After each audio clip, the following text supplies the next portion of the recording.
Hello my dear friends. तो कैसे हैं आप सब। तो देरी ना करते हुए शुरू करते हैं आज के इस एपिसोड को। तो लास्ट एपिसोड में हमने देखा ही था कि एयान को ये खबर पता चल जाती है कि आयशीना की किडनैपिंग हो चुकी है और ये जानकर सच में उसकी तो जान ही निकल जाती है।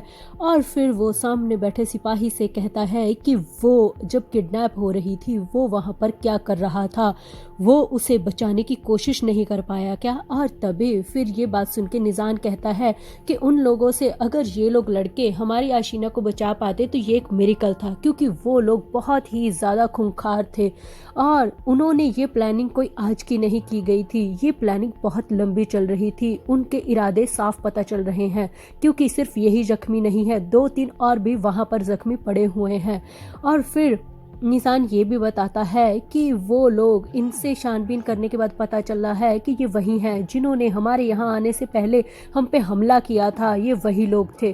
और ये बात जानकर यान को तो बहुत गुस्सा आता है कि हम एक ही दुश्मन से 2 बार कैसे हार सकते हैं, और इस बार तो उन्होंने हद ही कर दी।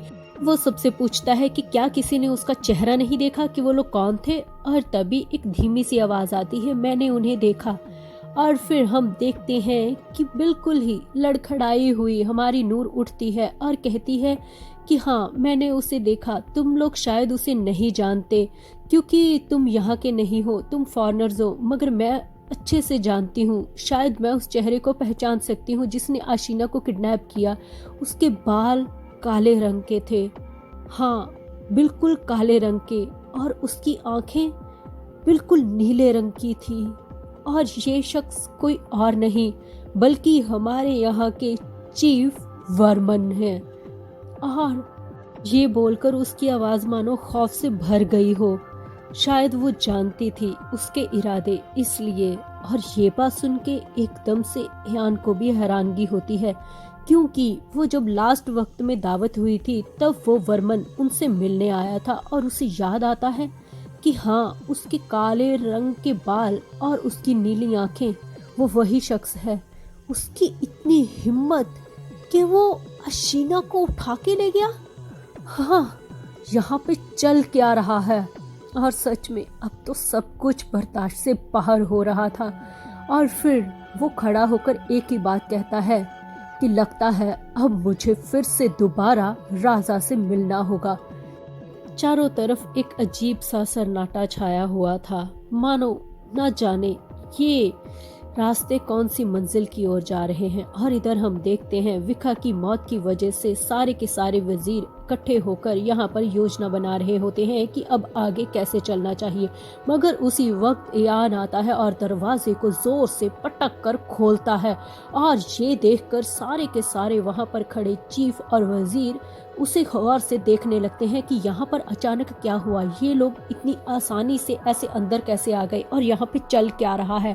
सब लोग पूछने के लिए आगे ही बढ़ने लगते हैं कि तभी एयान उन्हें सारी कहानी बताने लगता है कि क्या क्या हुआ है, किस तरीके से उनके गार्ड पूरे के पूरे जख्मी हुए पड़े हैं और नूर को वहां से बहुत ही बुरी हालत में उठाकर लेकर आया गया है। और साफ पता चल रहा है कि आशीना को किडनैप कर लिया गया है और वो किसी और ने नहीं बल्कि वर्मन ने उसे किडनैप किया है।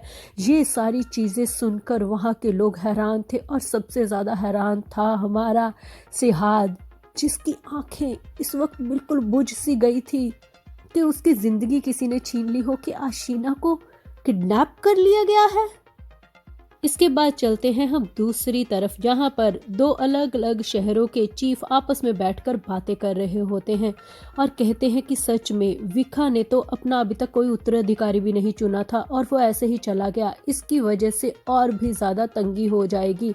और तभी दूसरा चीफ खड़ा हो जाता है और कहता है कि हमें अब जल्दी करना होगा। और दूसरा चीफ कहता है कि किस बारे में बात कर रहे हो। और फिर वो कहता है हमें सिहाद को रोकना होगा, इससे पहले कि कुछ और बुरा हो, हमें उसे रोकना होगा।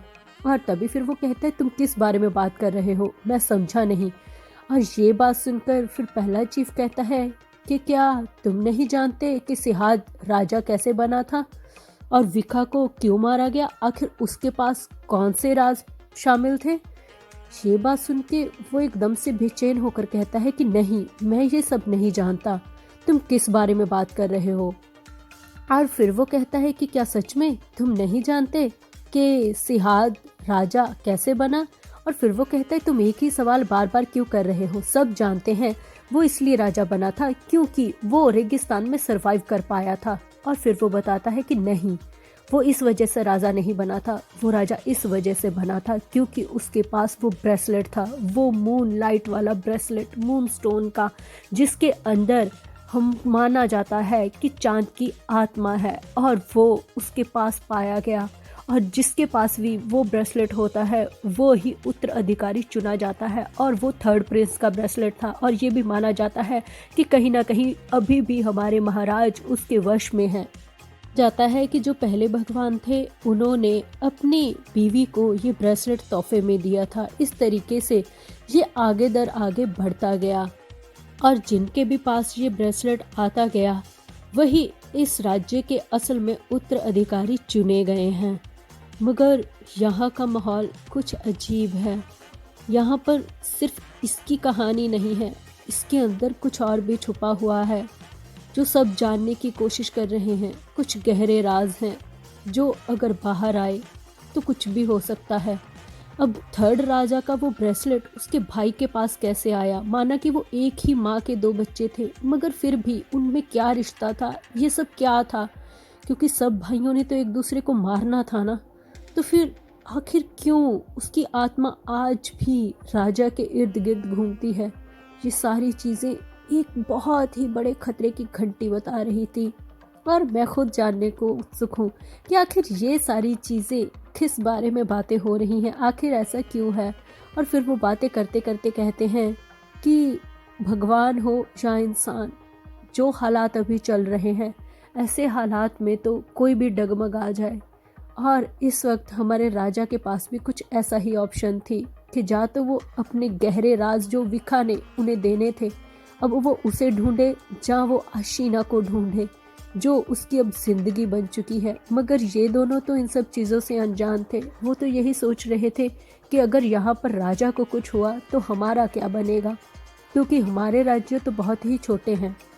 इधर दूसरी तरफ हम देखते हैं कि आन कहता है कि मैं भी तुम लोगों के साथ जाऊंगा अपनी भतीजी को ढूंढने के लिए। और तभी सारे एक दूसरे की ओर देखने लगते हैं और कहते हैं कि नहीं, हम मदद कर लेंगे खुद की। और तभी फिर यान कहता है मैं नहीं जानता तुम लोगों के इस राज्य में आपस में ये सब क्या चल रहा है, मगर मैं सिर्फ एक ही चीज़ की जिम्मेवारी लेना चाहता हूँ, और वो है मेरी भतीजी आशीना की, क्योंकि मैं उसके बिना यहाँ से नहीं जाने वाला।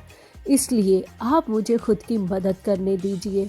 वहाँ के हालात जग जाहिर हो चुके थे, सबको समझ में आ रहा था, सब एक बहुत ही ज़्यादा टफ सिचुएशन में है, और ख़ास कर राकुन जो इस वक्त अंदर से बिल्कुल दहल चुका था।